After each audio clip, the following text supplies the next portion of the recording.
Alors, merci d'être avec nous aujourd'hui. Je cède la parole à notre premier animateur, Kelly Hill. Merci beaucoup, Marie. Pour ma part, je vais parler de l'impact économique de la communauté culturelle canadienne-française. C'est basé pour la plupart sur une étude que j'ai faite à plusieurs reprises chaque année, en fait, des 2 ou 3 dernières années pour la FCCF. Euh, mais il me semblait qu'il faudrait peut-être euh, mieux expliquer quelques termes et les résultats pour que vous soyez en mesure d'utiliser les résultats euh, du meilleur qui soit. Donc aujourd'hui, je vais parler en 3 parties. Je vais commencer avec les indicateurs économiques de base, qu'est-ce que ça veut dire le PIB, la production, etc. Euh, il y a différents types d'impact économique qu'on mesure et qu'on ne mesure pas. J'aborde ça dans la deuxième section. Puis dans la troisième section, je passe à d'autres chiffres qui risquent d'être pertinents pour vous autres à comprendre. Commençons avec les indicateurs économiques de base. Bon, je commence avec la production parce que c'est le chiffre le plus grand. En termes économiques, la production, ça veut dire la valeur brute de l'activité économique. C'est plus ou moins égal aux recettes totales. Donc, si vous gagnez 100 000 $ de vos affaires, c'est ça, en recettes en total, en termes de Statistique Canada, c'est la production. Le PIB, par contre, c'est une mesure nette. C'est le produit intérieur brut. Si vous ne connaissez pas, ça veut dire quoi, le PIB? Une mesure nette du rendement économique, c'est la valeur économique ajoutée, et non seulement, pas brute, mais ajoutée à l'économie. Donc, c'est une mesure nette. Donc, c'est moins grand que la production. Il y a une relation entre la production et le PIB, une relation directe, une relation directe. Le PIB est calculé justement à partir de la production. C'est la valeur de la production ou la valeur des recettes au total moins la valeur des intrants intermédiaires. Et ça sonne peut-être comme le profit, mais c'est pas vraiment le profit parce que c'est beaucoup plus grand que le profit pourrait être. C'est la valeur des coûts de la production sont là. C'est ça le PIB et la production. Pourquoi c'est important de mesurer et citer le PIB? À mon avis, comme économiste, c'est la mesure la plus commune du rendement économique dans l'économie qu'on a au Canada. Tout le monde cite le PIB comme étant, comme étant un impact de leurs affaires. L'économie pétrolière le fait, le secteur culturel le fait, donc, il y a plusieurs secteurs, tous les secteurs le font, en fait. Une autre affaire, une autre bonne affaire, c'est que le PIB du Canada est égal à la somme du PIB direct de tous les secteurs de l'économie. Donc, ça a du sens qu'on parle du PIB direct dans l'économie. Il y a des limites quand même.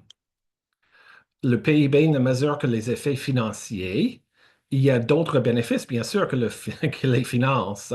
Et ces bénéfices ne sont pas tenus en compte, mais sont énormément importants pour nous comme êtres humains.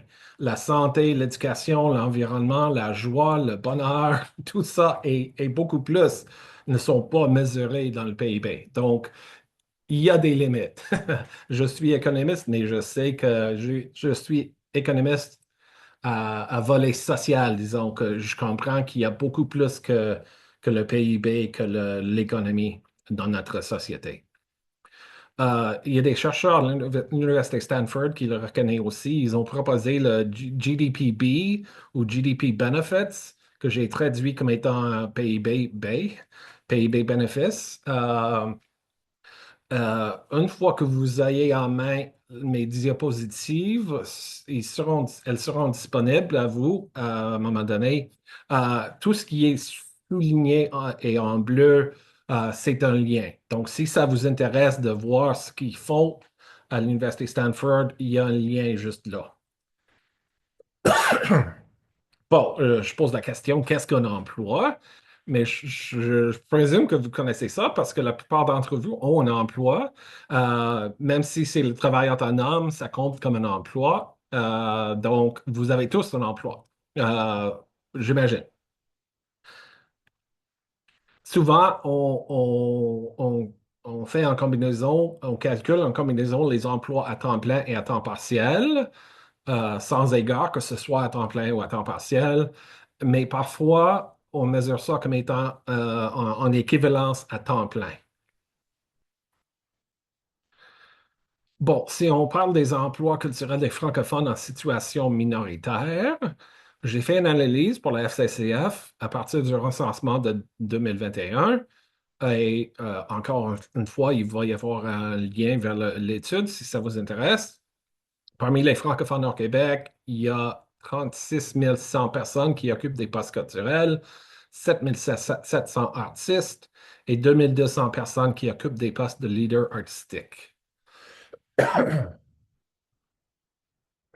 Excusez-moi. Au total, au Canada, il y a beaucoup plus. Il y a plus de 900 000 personnes qui occupent des postes culturels, plus de 200 000 artistes et exactement 56 000 postes de leader artistique. Comme pourcentage, les francophones hors Québec, comme pourcentage du nombre d'artistes et de professions culturelles et de leaders artistiques hors Québec, c'est 4,8 le pourcentage des artistes. Le pourcentage des professions culturelles, c'est 5,2 leader artistique, 5,4 et la population active, 4,9. Donc, pour la plupart, dans le secteur culturel, les francophones représentent plus ou moins la même proportion qu'ils le font dans la population active au Québec.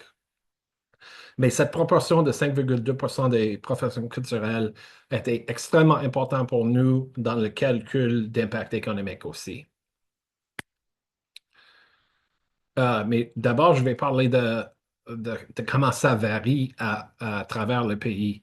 Parce que en moyenne, c'est 5,2 des postes culturels au Canada, au Québec, mais c'est 34 au Nouveau-Brunswick, c'est 5,6 en Ontario, 3,4 en Colombie-Britannique. Donc, il y a beaucoup de variations à travers le pays et j'ai pris ça en compte dans le calcul d'impact économique. Bon, j'arrête là. J'ai passé très vite par-dessus les concepts d'impact économique. Est-ce qu'il y a des questions de clarification en ce moment? Donc, comme on disait d'entrée de jeu, on va prendre des questions plus larges à la fin de la présentation. Mais si pour l'instant il y a quelque chose qui n'est pas clair, n'hésitez pas à lever la main, à prendre la parole. Si vous avez des questions, vous n'êtes pas les seuls. Je sais que ça va vite. Est-ce qu'il y a quelque chose qu'on peut préciser dès maintenant pour vous aider à comprendre?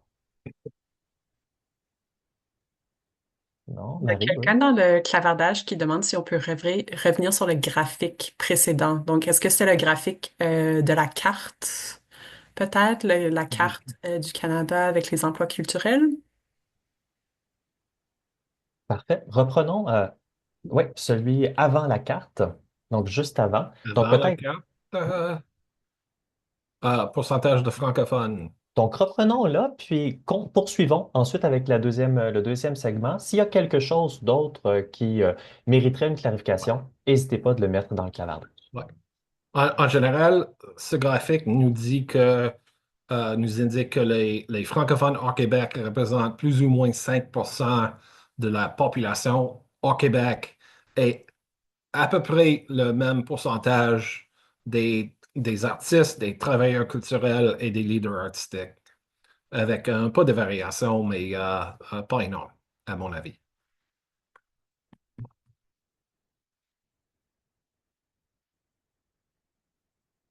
Merci beaucoup. Kelly, je crois qu'on peut aller avec le deuxième bloc, je crois, qui est sur les différents types d'impact Ouais, économique. On a les... une autre question, Benjamin. Ah, Oui, quelle était-elle? Dans le chat, quelqu'un demande, pourriez-vous revenir sur le graphique précédent, celui avant la carte, s'il vous plaît? Oui, c'est exactement ce qu'on a fait. OK, C'est le parfait. graphique qu'on regardait en Ça vient d'apparaître de mon côté. Merci. C'est bon. Merci, Josiane. Donc, on est plusieurs à avoir un œil de lynx sur le clavardage. Mais il y a Tim du Théâtre de la 16e qui demande, est-ce que les artistes sont parmi les professions artistiques? Donc, c'est peut-être encore une fois une clarification par rapport à ce fameux graphique-là. Donc, est-ce que les artistes sont parmi les professionnels artistiques? Euh, je comprends mal la question, mais je vais essayer de répondre à deux questions là-dedans. Est-ce que les artistes sont des artistes, les artistes que je compte, c'est des artistes professionnels? La réponse est oui, mais avec une définition très spécifique de professionnel, c'est de travailler plus comme artiste que tout autre emploi pendant la semaine du recensement. Donc, c'est ça, un artiste professionnel, selon Statistique Canada. C'est un professionnel de n'importe quelle profession, d'ailleurs. C'est comme ça qu'ils définissent le travail. Mais les artistes, je crois que la question est peut-être que si les artistes sont parmi les professions culturelles, et la réponse est oui. On compte les artistes comme étant parmi les professions culturelles. Donc, j'ai parlé de 7 700 artistes francophones au Québec, il me semble. Euh, et ces artistes sont comptés dans le nombre de postes culturels qui était de 36 000 quelques, je crois. Donc, c'est compris là-dedans. Les artistes sont des professionnels selon le recensement, mais ce sont des travailleurs culturels aussi. Merci beaucoup. Alors, les différents types d'impact économique. Oui, continuons avec les types d'impact économique pour comprendre qu'est-ce qu'on mesure, qu'est-ce qu'on ne mesure pas dans ces statistiques. Oups. OK. Ce que j'ai mesuré dans ces chiffres dans le rapport qu'on a publié en novembre, c'est l'impact total sur le PIB, c'est la somme des effets directs, des effets indirects et des effets induits. On peut également appeler ça le PIB direct, le PIB indirect, le PIB induit. Ces choses veulent dire la même chose, les effets ou le PIB comme tel. Mais qu'est-ce que ça veut dire, tous ces effets-là? Commençons avec les effets directs. C'est la valeur ajoutée au produit intérieur brut des industries de la culture. Et par industrie de la culture ou industrie culturelle, ici, je ne vais pas nécessairement dire seulement les entreprises à but lucratif. Ça comprend ces personnes-là, ces gens-là. Ça comprend les organismes à but non lucratif et les individus aussi qui font partie du secteur culturel. Donc, c'est vraiment les industries de la culture, ça comprend tout ce qui est culturel, euh, que ce soit une entreprise ou non. Et Statistique Canada estime ce PIB direct et aussi la production pour nous chaque année. Il y a un lien là si ça vous intéresse.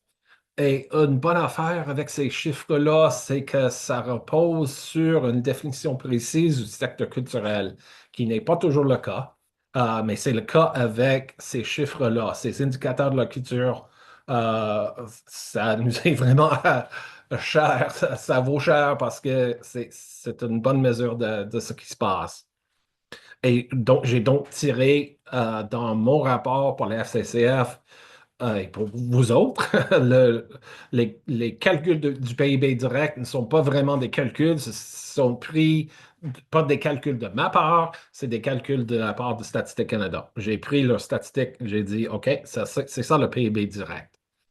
Mais on peut également ajouter d'autres effets. C'est valide de le faire. Euh, les effets indirects, il s'agit des fournisseurs. Donc, c'est la valeur ajoutée par les fournisseurs du secteur culturel, la proportion de leurs dépenses d'affaires qui est due aux dépenses des organismes culturels. Donc, si vous louez une salle, euh, la personne de qui vous avez loué la salle l'organisme, etc., une partie de leur chiffre d'affaires est due à l'activité culturelle.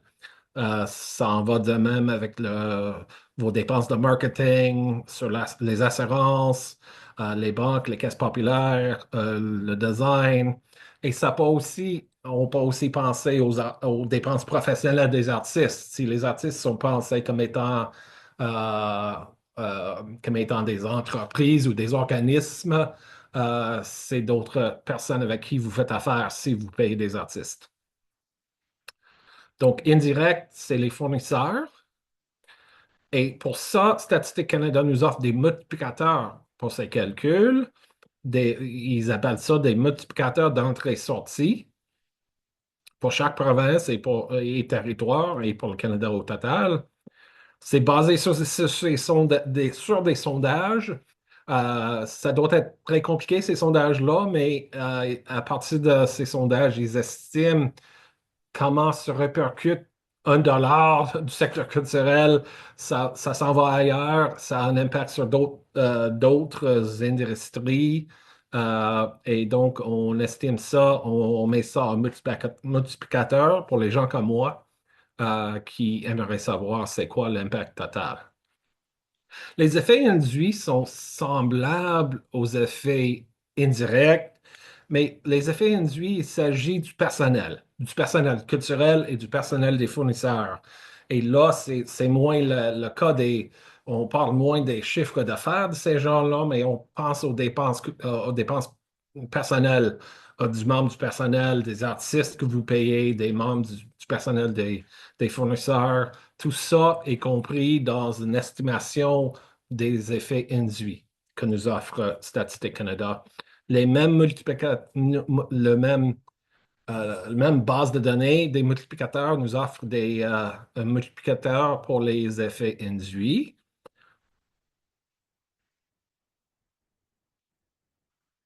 Cependant, ces multiplicateurs-là se reposent sur une définition moins précise du secteur culturel. Ça se repose sur une définition standard des industries. Et pour la plupart, le secteur culturel est dans deux de ces industries, l'industrie de l'information et l'industrie culturelle. Ça, c'est une industrie selon Statistique Canada. Les arts, spectacles et loisirs, c'est une autre industrie selon Statistique Canada.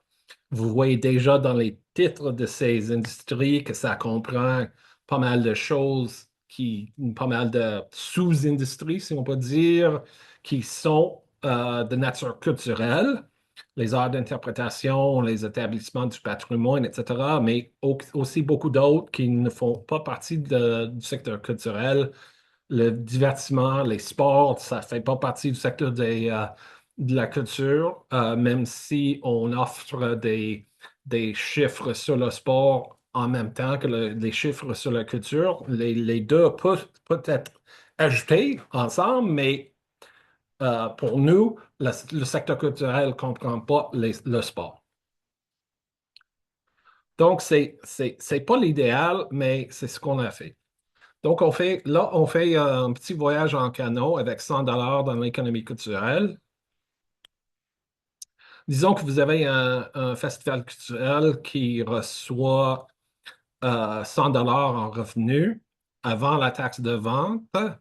Ça, c'est la valeur de la production. Donc, c'est capté comme Statistique Canada comme étant la valeur de la production. Ça se répercute dans l'économie.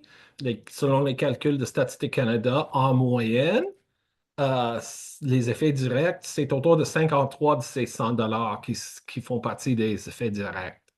Euh, Ça, c'est une moyenne, c'est pas une façon de calculer l'impact direct parce que ça varie beaucoup d'une industrie à l'autre, d'une province à l'autre, même si on parle de l'intérieur d'une province ou au pays au complet, et d'une année à l'autre, ça change aussi. Donc, c'est pas une formule, mais c'est la moyenne. Et si on prend la moyenne, non seulement des effets directs, mais aussi des effets indirects et induits, 31 $, 23 $, ça nous donne un impact total de ces 100 $ fictifs en revenus d'un festival culturel serait autour de 107 $ l'impact direct. Mais encore une fois, c'est pas ce que j'ai dit, impact direct, impact total de 107 dollars. Encore une fois, je répète, c'est pas une formule, ça varie beaucoup.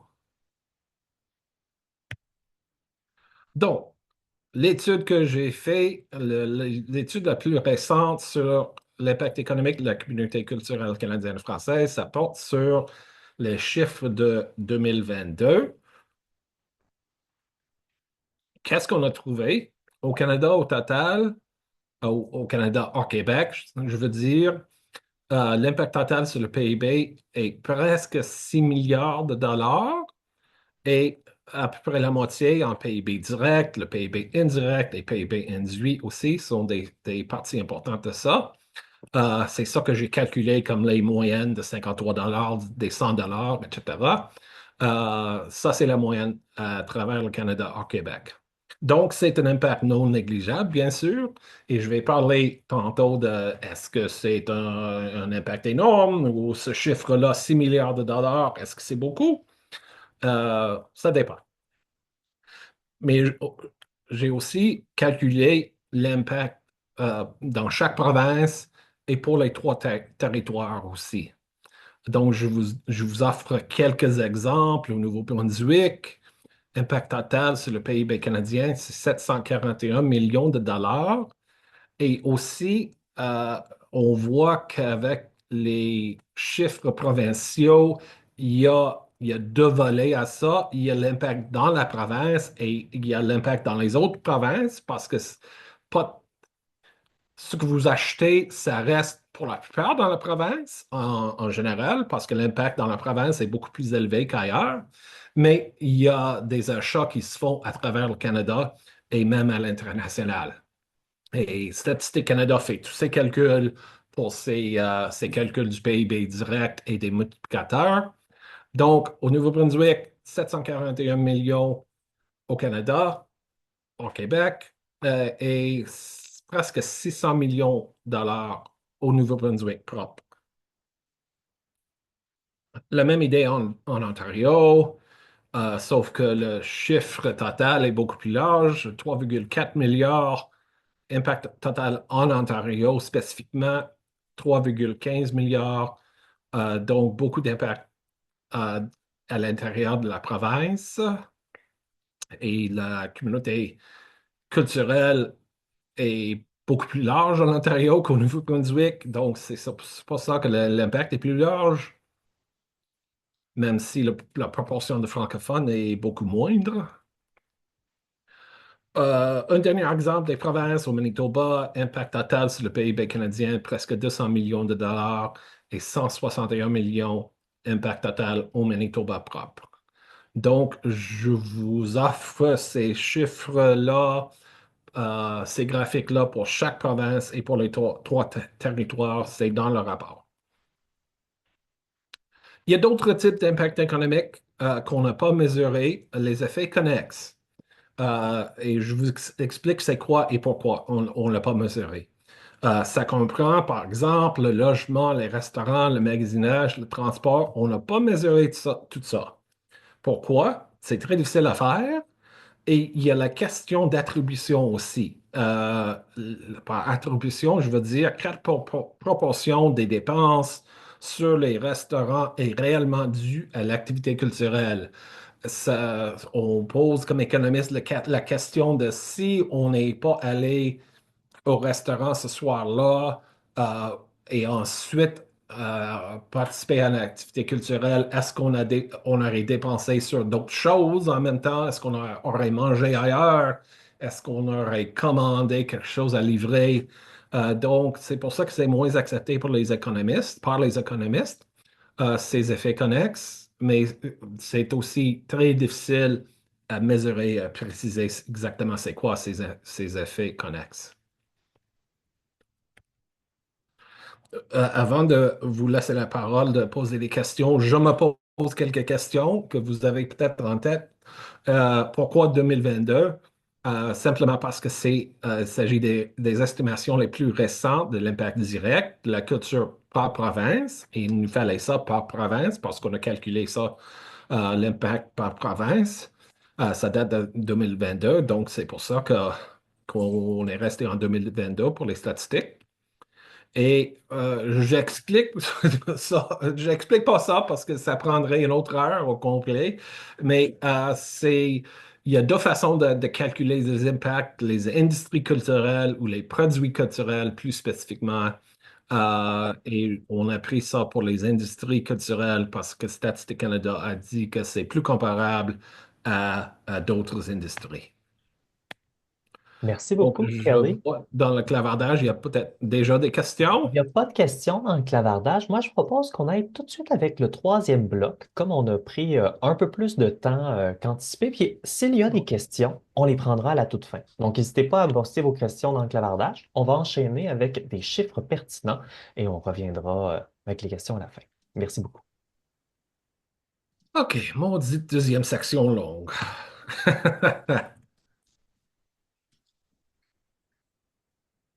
OK, d'autres chiffres pertinents.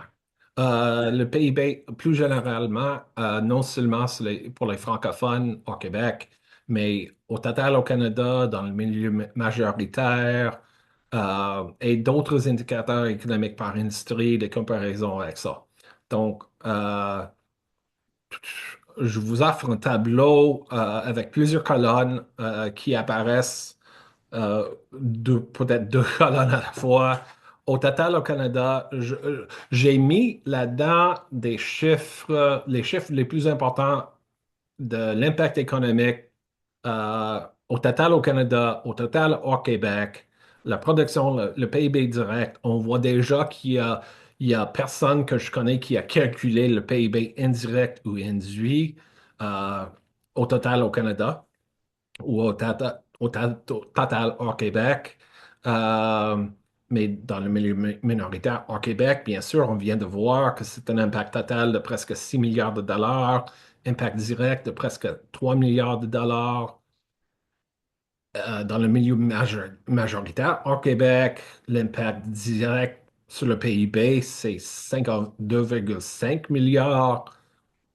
Mais j'ai aussi fait une étude pour ELAN, qui est le English Language Arts Network au Québec, qui a montré que l'impact des anglophones en milieu minoritaire au Québec, c'est de 4,3 pour 3 milliards de dollars en impact direct et presque 8 milliards de dollars en impact total. C'est un peu plus large que les francophones parce que le pourcentage d'anglophones est plus élevé au Québec. C'est ça la raison principale euh, de la différence. Donc, vous avez ça devant vous, disponible, si ça vous intéresse de voir comment se situe, où se situe le milieu minoritaire francophone au Québec. Mais si on pense à l'économie canadienne au total, c'est quoi? Le PIB total du Canada est autour de 2500 milliards de dollars, donc 2,5 billions de dollars, le PIB canadien. Euh, là-dedans, la culture n'est pas une industrie standard, comme on a vu tantôt, dans un autre tableau. Mais le secteur culturel, grâce aux indicateurs de la culture, on sait que l'impact direct, c'est de 73 milliards de dollars. C'est à peu près 3% de l'économie totale du Canada, la culture. Donc, je vais parler de si c'est beaucoup. 3%, ça sonne comme étant correct, mais peut-être pas beaucoup. Mais on va voir d'abord pour les francophones en milieu minoritaire. On a calculé l'impact direct à presque 3 milliards de dollars. Comme pourcentage du PIB canadien, c'est un dixième d'1% de l'économie canadienne. Donc, l'impact total de 3 milliards de dollars en impact direct ou 6 milliards au total, est-ce que ça fait, est-ce que c'est une grande partie de l'économie canadienne? Non. C'est une petite portion, mais vous avez un impact très important sur la langue, sur la culture des francophones, sur la vie des francophones au Québec. Et sur l'économie des francophones hors Québec, oui, mais au total au Canada, 6 milliards ou 3 milliards de dollars, c'est pas un chiffre énorme dans le contexte de l'économie totale. C'est pour ça que je parle encore une fois de l'impact total au Canada, y compris le Québec et y compris les anglophones. L'impact total de 73 milliards, l'impact direct total de l'économie culturelle au total, c'est 73 millions de dollars. C'est à peu près au même niveau que l'impact sur le PIB de l'extraction de pétrole et de gaz. Et je pense que beaucoup de gens penseraient que ce serait beaucoup plus large pour l'extraction de pétrole et de gaz. Mais c'est à peu près au même niveau. Donc, c'est plus ou moins égal, ces deux chiffres-là. Cependant, la culture est moins grande en termes économiques que le transport et l'entreposage et le commerce de détail, mais beaucoup plus grand que l'hébergement et les services de restauration au total, et aussi le total de la somme de l'agriculture, la foresterie, la pêche et la chasse. La pêche et la chasse, je veux dire. Donc, l'impact total du secteur culturel au Canada est quand même important. Ces 3%-là de l'économie canadienne, c'est pas mal, ça. C'est pas. L'économie canadienne est faite de plusieurs entreprises, dont plusieurs qui ont un moindre impact que l'économie culturelle. Finissons avec quelques autres statistiques intéressantes tirées de ma série Regards statistiques sur les arts ou en anglais Statistical Insights on the Arts. Je vous encourage à souscrire si ce n'est pas déjà fait. En français, c'est sur regardstatistique.ca, en anglais, statsinsights.ca. Je publie euh, chaque semaine en anglais. Je prends quelques semaines en décembre comme congé, mais je fais une cinquantaine d'articles par année en anglais. Et grâce au financement de la FCCF, merci FCCF, on est capable de traduire une dizaine d'articles par année. Donc, plus ou moins une fois par mois, on publie quelque chose en français qui a déjà été publié en anglais. Mais il y a beaucoup de chiffres très intéressants là-dedans. Je vous offre une analyse de la situation des arts au Canada, dans les provinces, concernant plusieurs enjeux, dépenses gouvernementales, questions d'équité, inflation, impact économique, bien sûr, l'état des espaces publics culturels, etc. Et je termine avec quelques autres statistiques intéressantes que j'ai publicisées là-dedans. Le stress financier parmi les artistes est très élevé comparé aux autres Canadiens. 37% de la population canadienne se sentent financièrement stressés. C'est autour de 70%. C'est autour du double de ça pour les artistes et c'est encore plus élevé pour des artistes des minorités et des artistes de genre divers, des artistes hip-hop, etc. Donc, le stress est réel dans le secteur culturel, surtout parmi les artistes. D'un autre côté, je viens de euh, publier un article sur les dépenses gouvernementales en culture. C'est autour de 13 milliards de dollars qui est dépensé en culture. Ça veut dire que c'est 1,2% de toutes les dépenses de tous les niveaux des gouvernements. Donc, de tous les niveaux, on dépense, des gouvernements, on dépense à peu près 13 milliards de dollars, mais c'est 1,2% de tout ce qui est dépensé. Ça, en contexte, on voit que euh, le secteur culturel reçoit assez peu des gouvernements. Parce qu'on a déjà vu que l'impact économique du secteur culturel, c'est 3% de l'économie, mais seulement 1,2% des dépenses gouvernementales. Et j'ai fait ce rapport-là dans un autre graphique en anglais qui indique que le PIB par dollar investi par le gouvernement, c'est plus élevé en culture que dans d'autres industries que j'ai pu mesurer. mesuré. Donc, c'est ça un exemple, des exemples de ce que vous trouverez sur si vous avez une souscription à Statistical Insights on the Arts et un regard statistique sur les arts. Là, je termine et je demande s'il y a d'autres questions ou commentaires pour finir ma partie de la présentation. Merci beaucoup, Kelly, pour cette présentation-là. On a une première question de Tim du théâtre de la 16e, mais qui a peut-être été répondue, mais je vais quand même la poser.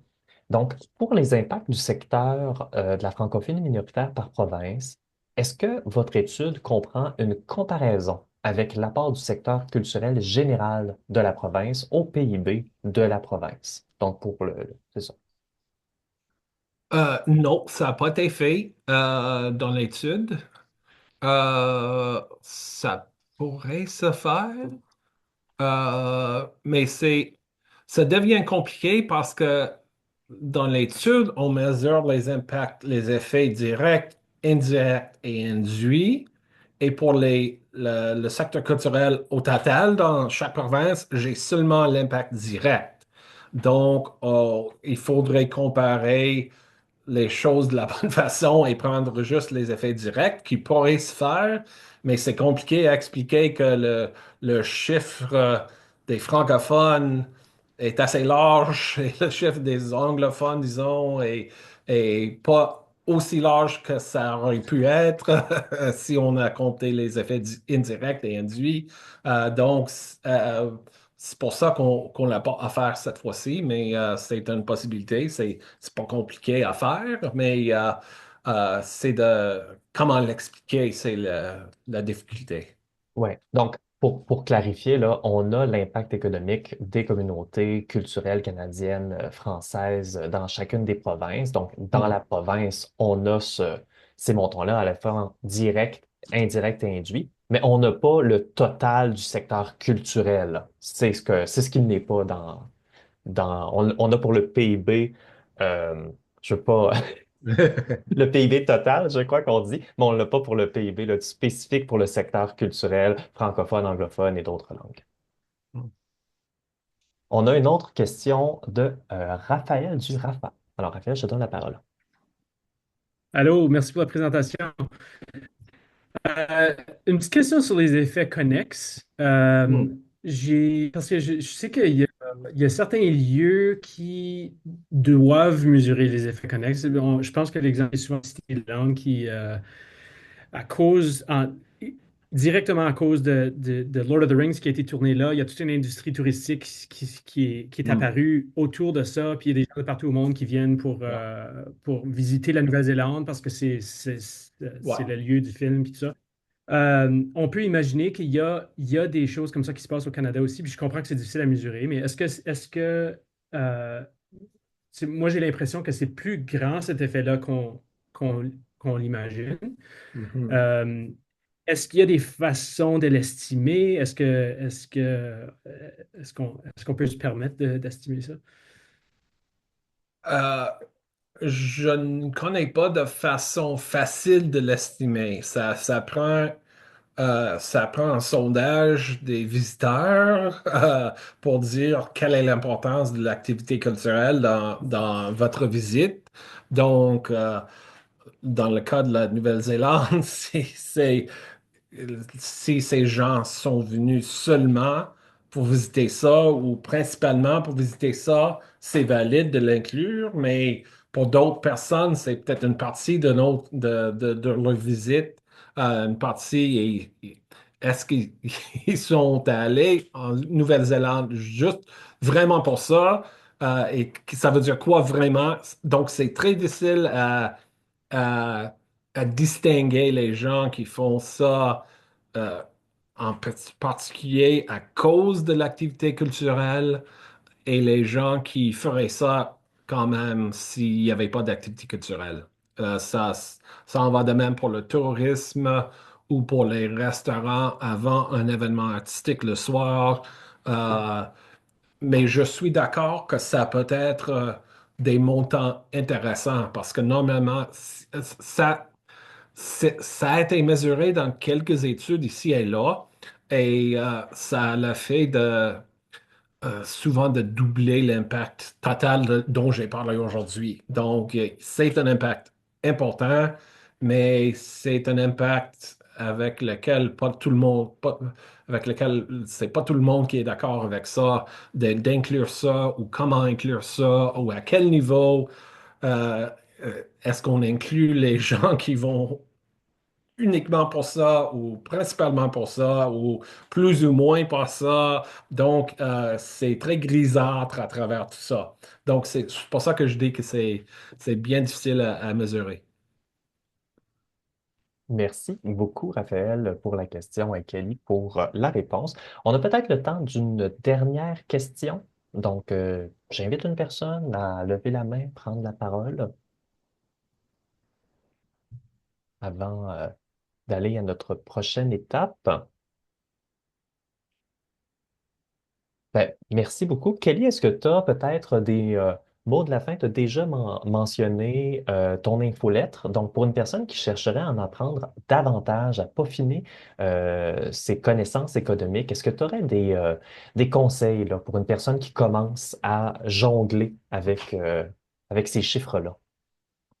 Euh, Lire très bien ce qu'on a écrit parce que on essaie de décrire souvent ces concepts-là dans un rapport, mais on ne sait pas si les gens lisent tout ça et souscrire sans doute à mes infolettres et en anglais si vous comprenez l'anglais et en français. Vous allez avoir beaucoup de stock là-dedans et beaucoup d'informations et beaucoup de contexte et d'explications aussi parce que c'est ça, c'est souvent, c'est toujours énormément important, surtout dans le secteur culturel où la définition de la culture peut varier d'une étude à l'autre. Donc, c'est quoi la culture dans cette étude est presque toujours une question.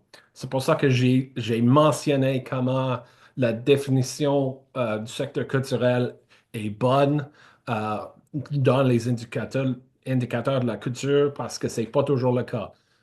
J'ai vu beaucoup d'études qui disent qu'il y a un certain nombre de travailleurs culturels dans une province ou au pays, mais on a défini ça d'une façon, à mon avis, assez bizarre, parce que eux-mêmes, ils ne connaissaient pas, ces économistes-là ou ces personnes-là ne connaissaient pas les définitions standards que nous utilisons dans le secteur culturel. Donc, Mhm. Merci. qu'est-ce que la Merci beaucoup. culture est une bonne question et c'est une question pour une autre journée, mais c'est important de voir qu'est-ce que la culture dans ce rapport ou dans cette étude. Merci beaucoup. Donc, on va terminer le bloc. Je vais passer la parole à Nancy Junot, présidente, et Marie-Christine, directrice générale, mais simplement pour dire on veut aller à la présentation de PAA qui ne sera pas enregistrée, mais on vous écoute rapidement, Nancy et Marie-Christine. Rapidement, je voulais juste demander à M. Hill s'il était possible d'obtenir copie de sa présentation PowerPoint. Je trouve que c'est une belle façon de synthétiser ce qu'on a déjà dans notre étude et c'est facilement utilisable. Donc, moi, je sais que ça me servirait beaucoup. Je veux aussi, je le disais dans le chat, j'ai eu l'occasion pendant cette période électorale d'accorder plusieurs entrevues. Puis je peux vous dire que les chiffres qui sont dans cette étude-là sont vraiment précieux. On a même que quand on les cite, on se sent comme vraiment bien outillé, puis tout à coup, on nous prend plus au sérieux à l'autre bout du micro. Donc, c'est vraiment super. Je voulais vous remercier pour ce travail-là. Puis, donc, voilà. Donc, c'est bien si on peut nous envoyer la présentation PowerPoint. Merci. Je confirme que vous allez tous recevoir dans un courriel de remerciement un lien vers la présentation. Donc, ouvrez le Super. courriel de remerciement si vous voulez là. Merci. Marie-Christine. Oui, bonjour. D'abord, merci à tous ceux et celles qui participent à ce webinaire. Merci à l'équipe qui a organisé ça. Merci à Kelly d'être présente. Moi, j'avais une question, en fait. Je me demandais, quand vous calculez le pourcentage de dépenses totales en culture au fédéral, donc ce qui représentait le 1,2 c'est ça? Oui. est-ce qu'il y a une façon, puis là, je vous jure que je le dis sans sarcasme, mais est-ce qu'il y a une façon d'isoler la proportion qui serait destinée aux communautés linguistiques en situation minoritaire dans ces chiffres-là? Est-ce qu'il y a une façon, est-ce que ces chiffres-là existent ou faudrait passer par chacune des sources individuellement pour aller chercher ces chiffres-là? Tant que je sache, ces chiffres n'existent pas concernant la langue. On a déjà discuté de ça plusieurs reprises. Oui, c'est pour Ça ça manque que souvent dans les statistiques de Statistique Canada, un indicateur de la langue là-dedans. Ça, c'est un des cas. Mais il y a d'autres failles dans cette base de données aussi. C'est pas énormément précis comme base de données. Ça nous offre des chiffres qui portent sur la culture, basés sur des définitions intéressantes et plus ou moins correctes, mais pas parfaites. Donc, et ça comprend non seulement les dépenses fédérales, mais aussi les dépenses de toutes les provinces, de toutes les municipalités au pays, puis de toutes les commissions scolaires, de toutes les institutions éducatives au total aussi. Donc, ça comprend le secteur public au total, ces chiffres-là. C'est 13 milliards de dollars, ça, c'est dépensé par tous ces gens-là, tous ces organismes-là. C'est pas seulement au fédéral, ça. OK, ben ça, c'est Donc, intéressant. OK, fait que le 1,2, il n'est pas seulement au fédéral, il inclut ouais. tous les paliers. C'est tous les paliers des gouvernements et aussi euh, des paliers, des gens qui sont moins des paliers gouvernementaux comme les hôpitaux, etc., mais qui ont un volet public, mais qui Le sont secteur là-dedans public. aussi. Eux autres, ils ne dépenseraient pas sur la culture beaucoup, mais dans les hôpitaux, mais juste les institutions éducatives aussi sont là-dedans. Donc, c'est tout le monde avec les dollars publics, tous les paliers, sûrement. Ah, OK, merci beaucoup de la précision. Oui. Merci beaucoup. C'est ce qui conclut la portion avec Kelly Hill. Merci beaucoup d'avoir été là.